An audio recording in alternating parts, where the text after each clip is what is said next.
ആരാധനാലയങ്ങൾ ഇടിച്ചു പൊളിക്കാൻ 6 കമ്മിറ്റിയെ നിയോഗിച്ചിരിക്കുന്നു. രാവിലെ ഉള്ള ചായ തന്നൂടെ? അയ്യോ, ചായ തന്നൂടെ വസന്ത കോകിലേ? വിളിച്ചത്ത എന്താ? അല്ല, ചായ വേണോന്ന് പറഞ്ഞായിരുന്നു. അല്ല, ചാരായം വേണോന്ന് പറഞ്ഞ പോലെ തോന്നി. അത് തോന്നലായിരുന്നു. അത് ശരി, ഒന്ന് പിടിച്ചേ. ഒന്ന് കാലിങ്ങോട്ട് മാറ്റോ, ഒന്നിങ്ങോട്ട് മാറ്റോ. ഈ എണീറ്റാൽ ഉടനെ ചായ കുടിക്കണമെങ്കിലേ ചേട്ടനും കൂടെ അടുക്കളയിലോട്ട് വന്ന് എന്നെ ഒന്ന് ഹെൽപ്പ് ചെയ്തൂടെ? ഹെൽപ്പ് വേണോ? എന്നാ ഞാൻ പറഞ്ഞ പോലെ ഒരു സെർവന്റ് ഏർപ്പാട് ചെയ്യണം. ഓഫീസിൽ പോക്കും അടുക്കള ജോലിയും കൂടെ എനിക്ക് ഡിഫിക്കൽട്ടാ. പിന്നെ ചേട്ടാ, അഡ്വക്കേറ്റ് നന്ദകുമാർ ചേട്ടന്റെ ഫ്രണ്ടാണെന്നല്ലേ പറഞ്ഞത്? എന്താ അവനെ പറ്റി വാർത്ത വല്ലതും പത്രത്തിൽ വന്നോ? വാർത്ത വരാനുള്ള സമയമായിട്ടില്ലല്ലോ, പ്രശ്നങ്ങൾ അവിടെ തുടങ്ങിയിട്ടല്ലേ ഉള്ളൂ. ചേട്ടാ, ഞാൻ നന്ദകുമാറിന്റെ വൈഫുമായി ഒന്ന് ടോക്ക് ചെയ്താലോ? അങ്ങനെ ടോക്കണ്ട. അല്ല, പെണ്ണിന്റെ മനസ്സിൽ എന്താണെന്നറിയാലോ? വല്ല ലവ്വോ? ലവ്വും ഇല്ല, കിവും ഇല്ല. ഇനി അഥവാ അവളുടെ മനസ്സിൽ എന്തെങ്കിലും ഇച്ചിരി ഉണ്ടെങ്കിൽ അത് വളച്ചൊടിച്ച് വലുതാക്കി കാണിക്കുന്നത് അല്ലെങ്കിൽ വക്കീലന്മാരുടെ പൊതു സ്വഭാവമാണ്. ഇതുകൊണ്ടാണ് ഞാൻ LLBക്ക് പോകാത്തത്. നീ അവിടെ സംസാരിച്ച് എന്താ എന്നെ വിളിച്ചത്? നീ എന്നോ? കല്യാണം കഴിഞ്ഞ് ഇത്ര ദിവസം ആയുള്ളൂ, അപ്പോഴേക്കും കണ്ടില്ലേ ഒരു പുരുഷ മേധാവിത്വം? നീ പോലും. ഞാൻ പിന്നെ എന്റെ ഭാര്യ എന്താ വിളിക്കേണ്ടത്? വസന്ത കോകിലെന്ന് വിളിക്കണം. ഓ, അത് ഭയങ്കര നീളമല്ലയോ? എന്നാ പിന്നെ ചേട്ടന്റെ ഇഷ്ടം പോലെ അങ്ങ് ചുരുക്കി വിളിച്ചോ. എങ്ങനെ ചുരുക്കും? സുലോചനെ സുലു, വസുന്ധരെ വസു, ആമീനെ ആമി എന്നൊക്കെ വിളിക്കൂലേ? ഈ ബുദ്ധി എനിക്ക് പോയില്ലല്ലോ. വസന്ത കോകില, വസന്ത എന്ന് വിളിച്ചാലോ? അയ്യോ, അത് വേണ്ട, അത് കോഴികൾക്ക് വരുന്ന ഒരു അസുഖം. കോകിലെന്ന് വിളിച്ചാ? അയ്യോ, അത് വേണ്ട. നിന്റെ ശബ്ദം വെച്ച് നോക്കുമ്പോ ഒട്ടും ശരിയാവൂല. ഞാൻ ഒരു കാര്യം ചെയ്യാം, ആദ്യത്തെ അവസാനത്തെ അക്ഷരം ഒഴിച്ച് ബാക്കിയെല്ലാം കളയാം. വസന്ത കോകില, വാ ല വല. കൊള്ളാം. വലേ. ആൾക്കാർക്ക് റോഡിൽ എന്താ കാര്യം? ജലദോഷം അല്ല, മുടി ദോഷം.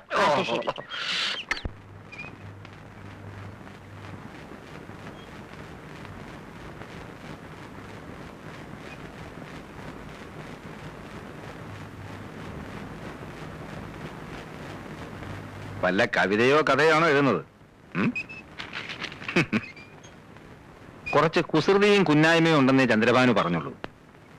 എഴുതുന്ന അസുഖം ഉണ്ടെന്ന് ഭാനു പറഞ്ഞില്ലല്ലോ. ഞാൻ അതൊന്നും അല്ല എഴുതിയത്. മറ്റുള്ളവരെ ചിരിപ്പിക്കാൻ മഹാവിരുദാണെന്നാ കേട്ടത്. എന്നിട്ട് പാടുപെട്ട് ഞാനൊരു തമാശ പറഞ്ഞിട്ട് ആദ്യം അത് സീരിയസ് ആയിട്ട് എടുത്ത് പറഞ്ഞല്ലോ. കോടതിയിലെങ്ങാനമാണിത് പൊട്ടിച്ചിരുന്നെങ്കിൽ ഇപ്പൊ കൂട്ടച്ചിരി വരുന്നേനെ. ഈ മുറിയിൽ തന്നെ ഇങ്ങനെ ഇരുന്നാ മതിയോ? ആളെ കാണിക്കാനെങ്കിലും അടുക്കളയിലോട്ടൊന്നും ചെന്നില്ലേ അമ്മയ്ക്ക് എന്തോ തോന്നുന്നു. മരുമോള് വന്നിട്ട് വീടിന്റെ താക്കോലും ഏൽപ്പിച്ചിട്ട് കാശിയിലോ രാമേശ്വരത്തോ തീർത്ഥാടനത്തിന് പോവാന്ന് പറഞ്ഞിരിക്കുകയായിരുന്നു അമ്മാവിയമ്മ. കേട്ടോ?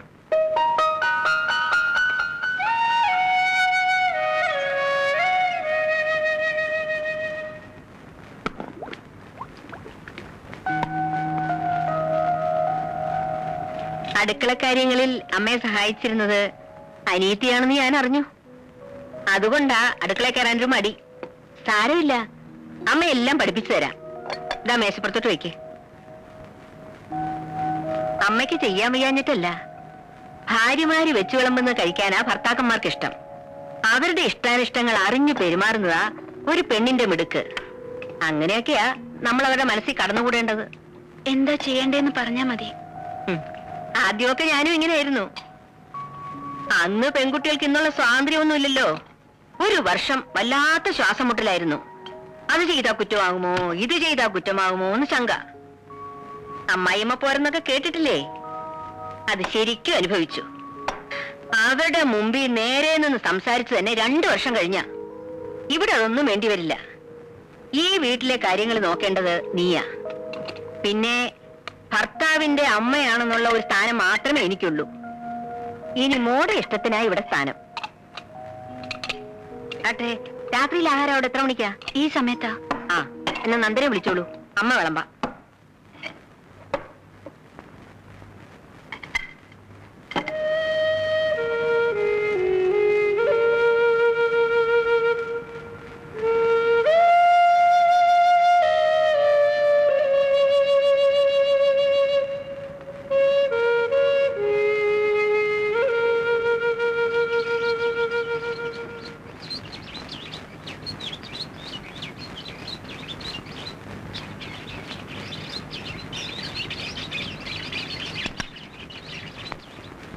ചായ ഇരുന്ന് തണുക്കുന്നു. അവൾ എണീറ്റില്ലേ മോനെ? ഉണർന്ന് കിടക്കാന്നാ തോന്നുന്നത്. എന്നാൽ ഇനി അവൾ എണീറ്റിട്ട് ചൂടാക്കാം. അമ്മേ, അമ്മ ശ്രദ്ധിച്ചോ? അവൾക്ക് എന്തോ ഒരു പ്രയാസം. വന്ന് കയറിയപ്പം മുതൽ ഞാൻ ശ്രദ്ധിക്കുന്നതാ. എന്തു പ്രയാസം? അമ്മ എന്നെ മറക്കണ്ട. അമ്മയ്ക്കും തോന്നിയില്ലേ? നമുക്ക് തെറ്റുപറ്റിയോ അമ്മേ?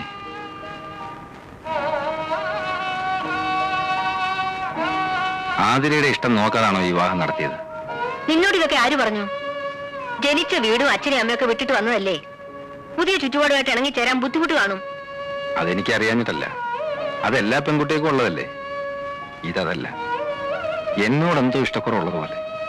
വേണ്ടാത്തതൊന്നും ചിന്തിക്കണ്ട. അവൾ ഇങ്ങോട്ട് വന്നിട്ട് കുറച്ച് ദിവസങ്ങളിലേ ആയുള്ളൂ. എല്ലാം നേരെയാകുമെന്ന് സമാധാനിക്കേ.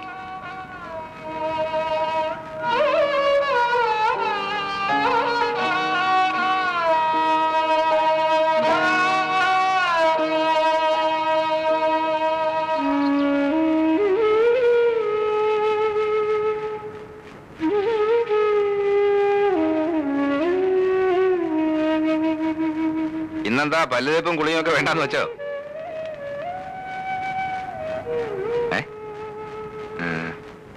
എന്താ സുഖമില്ലേ? ഇരിക്കെ. ആതിരയ്ക്ക് ഇവിടെ എന്തെങ്കിലും ബുദ്ധിമുട്ടുണ്ടെങ്കിൽ തുറന്നു പറയണം. എന്നോട് പറയാൻ മടിയാണെങ്കിൽ അമ്മയോട് പറഞ്ഞാൽ മതി. അമ്മയെ ഒരു അന്യായിട്ട് കാണരുത്. അമ്മ വെറും പാവാ. കാര്യമായിട്ട് എന്തോ പ്രയാസമുണ്ട്. മുഖം കണ്ടാലറിയാം. ഞാനത് അമ്മയോട് പറഞ്ഞു. അപ്പൊ അമ്മ പറഞ്ഞ എന്താണെന്നറിയാവോ? വീട് വിട്ട് നിൽക്കുന്നതിന്റെ ആണെന്ന്. അത് തന്നെയാവും കാരണമെന്ന് ഞാൻ ആശ്വസിച്ചോട്ടെ. എന്തായാലും തുറന്നു പറയാൻ മടിക്കണ്ട. എനിക്കൊരു പ്രയാസമില്ല. നീ വേഗം കുളിച്ച് റെഡിയാവും. നമുക്ക് ഒന്ന് പുറത്തോട്ട് പോണം. ചെല്ല.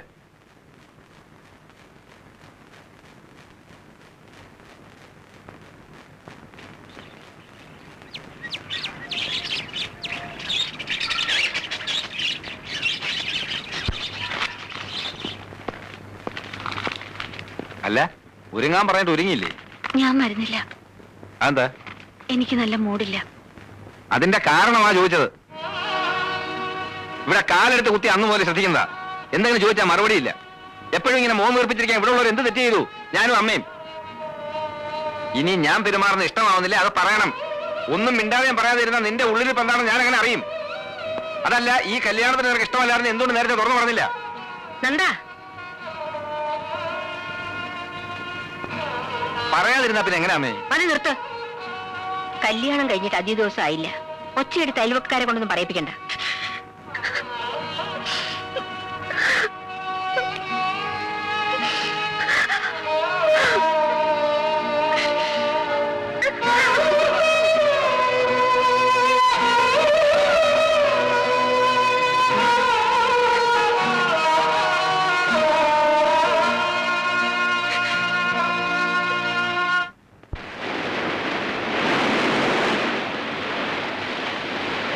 ഒരു വിവാഹ ജീവിതത്തെക്കുറിച്ച് ചിന്തിച്ചു തുടങ്ങിയപ്പോ കുറേയേറെ ഞാൻ മനസ്സിൽ കണക്കുകൂട്ടി. ആർഭാടവും ദാരിദ്ര്യവും സുഖവും ദുഃഖവും ഒക്കെ ഷെയർ ചെയ്യാൻ പറ്റുന്ന ഒരു പങ്കാളി, ഒന്നും ഒളിച്ചു വെക്കാതെ ഇഷ്ടവും ഇഷ്ടക്കേടുകളും വിളിച്ചു പറയുന്ന ഒരു ലൈഫ് പാർട്ട്ണർ, അതൊക്കെയായിരുന്നു എന്റെ മനസ്സ്. പക്ഷേ തെറ്റുപറ്റി. ഒരു കണക്കിന് നോക്കിയാൽ നീ ഭാഗ്യവാനാണ്. നിന്റെ കല്യാണം കഴിഞ്ഞ് 3-2 എന്റെ കല്യാണം. ഫസ്റ്റ് നൈറ്റിൽ കുറച്ചു നേരം മിണ്ടായിരുന്ന ഒഴിച്ചാൽ വസന്തഗോകുല ഇതുവരെ നാക്ക് വായിലിട്ടിട്ടില്ല. ആതിര സംസാരിക്കുന്നില്ല എന്നല്ലേ നിന്റെ പരാതി? ഇതിങ്ങൾ സംസാരിച്ചു തുടങ്ങിയ കുഴപ്പാ. എന്തൊക്കെ അറിയേണ്ടത്? നമ്മൾ ഒരു സിമ്പിൾ എന്ന് വിചാരിക്കുന്ന കാര്യങ്ങൾ ഇതുങ്ങൾക്ക് ഇഷ്യൂവാ. പറഞ്ഞു പറഞ്ഞു തൊണ്ടയിലെ വെള്ളം പറ്റും. പിന്നെ സഹകരണം, അത് കുറച്ച് അകലത്തിൽ നിർത്തുന്നതാണ് ബുദ്ധി. നിനക്ക് കാര്യത്തിന്റെ ഗൗരവം അറിയില്ല, അതുകൊണ്ടാ. കേട്ടിടത്തോളം ഞാൻ പറയട്ടെ, നീ ഉദ്ദേശിക്കുന്ന പോലെ പ്രശ്നങ്ങളൊന്നും ഉണ്ടെന്ന് എനിക്ക് തോന്നുന്നില്ല. ആതിരയ്ക്ക് നിന്റെ അത്ര മെച്യൂരിറ്റി ഇല്ല. നീ അവളുടെ പ്രായം എന്തുകൊണ്ട് കണക്കിലെടുക്കുന്നില്ല? പ്രായം കണക്കിലെടുക്കാഞ്ഞിട്ടല്ല, കണ്ടപ്പോ ഇഷ്ടപ്പെട്ടു പോയി. അതുകൊണ്ടാ ഇത് തന്നെ മതിയെന്ന് തീരുമാനിച്ചത്.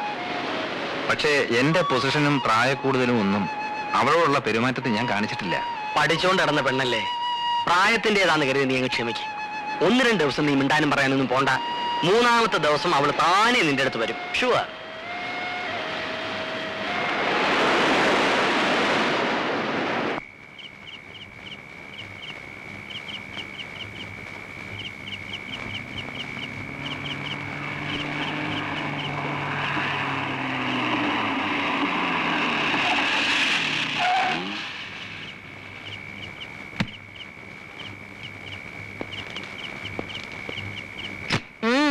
ഇതുവരെ എവിടായിരുന്നു? രാവിലെ ഒന്നും പറയാതെ ഇറങ്ങിപ്പോയതല്ലേ? വക്കീൽ ഓഫീസിൽ നിന്ന് ജമാല് വിളിച്ചിരുന്നു. നീ ഇന്ന് അങ്ങോട്ട് ചെന്നതേ ഇല്ലെന്ന് പറഞ്ഞല്ലോ. ആ, അങ്ങോട്ട് പോയില്ല. വൈകിട്ട് ഉണ്ണിയെ കണ്ടു. അവനുമായിട്ട് കുറച്ചു നേരം കടപ്പുറം സംസാരിച്ചിരുന്നു. ഉണ്ണി അവളെ കൊണ്ട് ഇങ്ങോട്ടൊന്നും വന്നില്ലല്ലോ. വരണ്ടാന്ന് ഞാൻ പറഞ്ഞിട്ടാ. ഇവിടെ ഇപ്പൊ ആരെ സൽക്കരിക്കാൻ പറ്റിയ അന്തരീക്ഷമല്ലല്ലോ. അവളെന്തേ? അവള് കിടന്നു. എല്ലാം കഴിച്ചോ? ഞാൻ നിർബന്ധിച്ചവൻ പേരിന് 2 വെറ്റ് കഴിച്ചു. വിവാഹം കഴിക്കാഞ്ഞായിരുന്നു ബഹളം. ഇപ്പൊ അമ്മയ്ക്ക് സന്തോഷമായല്ലോ.